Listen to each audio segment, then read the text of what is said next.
嗨，大家好，我是爱做美食的于姐。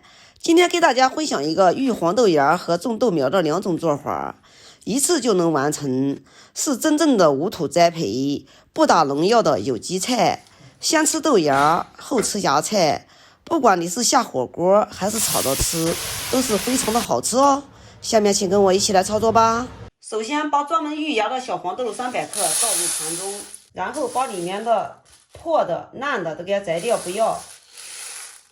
现在里面有一半一半的，这样的它是不会发芽的，给它挑掉。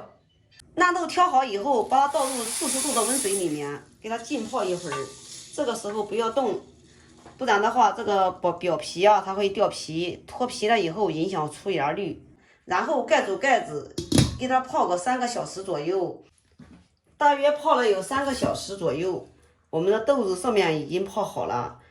不管泡多长时间，这个时间不是固定的，只要上面没有褶皱就可以了哈。这个和做绿豆芽可不一样哦，时间不能泡得太长，泡太长就泡过了。提前准备一个干净平底的肉篮，然后呢，上面盖上一层硅胶垫，硅胶垫一定要是无油的哟，不然的话豆子会烂掉的。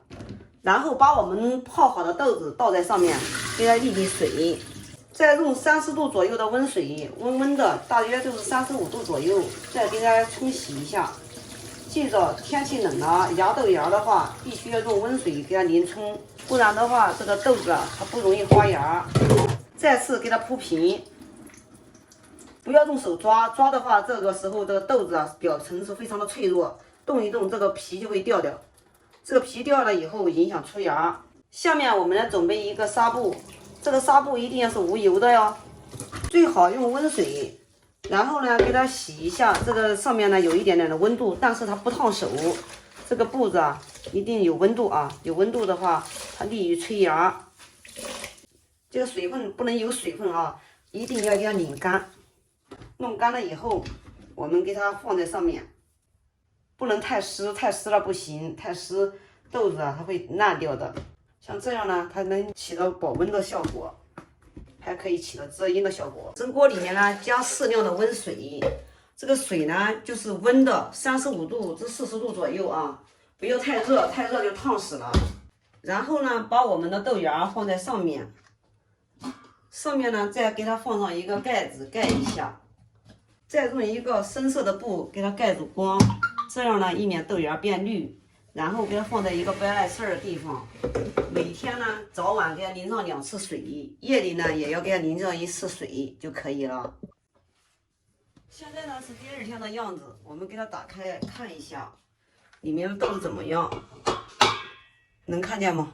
花一点点的芽了。我们给它冲个淋浴，我这是热水啊，热水，然后再加一点凉水，用手试一下，不能烫手就可以了。给它洗上2遍，不能再大面积的冲，大面积的冲都冲跑了，冲乱了，冲出来豆芽它就不会整齐。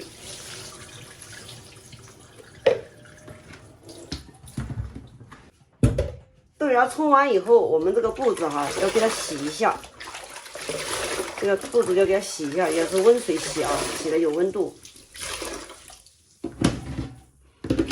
然后呢，快速的给它铺盖上面。布铺在上面，因为这个见光见时间长了，这个豆芽容易变绿啊。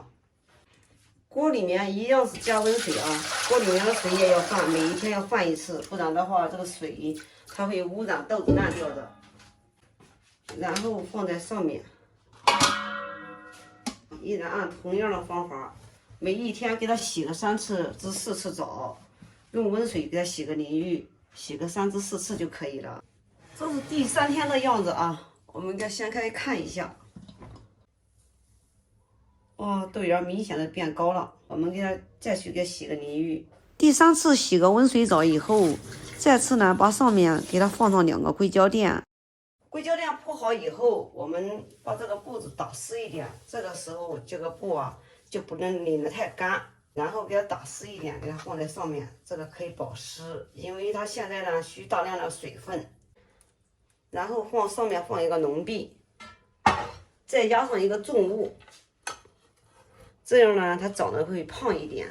再给它盖上一个隔音布，以免它变绿。现在已经第4天了，打开看一下，上面压的呢比较重，就这个已经都发满了，看一下，啊，都长出来了。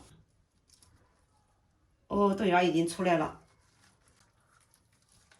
下面都是白白的根，我给它端过来看一下，你看看下面的根长多深，我昨一天都没有浇水哦。我们先给它拔一点出来，剩余的呢，我们吃芽菜。什么叫芽菜呢？就是放在太阳下面晒，然后要长发芽以后变绿，那个就叫芽菜。烫火锅、炒着吃，都是非常的营养又美味哦。看一下我们的芽的豆芽怎么样？你看一大篮，我们给它拿来炒菜吃。先给它拔出一点，我们今天上午给它炒着吃，剩下来的我们要吃芽菜，要多拔一点，因为这个要是太稠了也不行。拔了那么多，上午都吃不完，可以吃2顿咯。这个里面还可以吃2顿，这个我们给它拿出去晒芽菜，在太阳下面生长。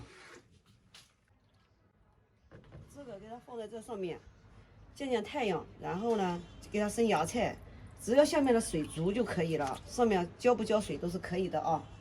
这一顿是吃不完的，我给它装一点起来，留一点呢，今天吃。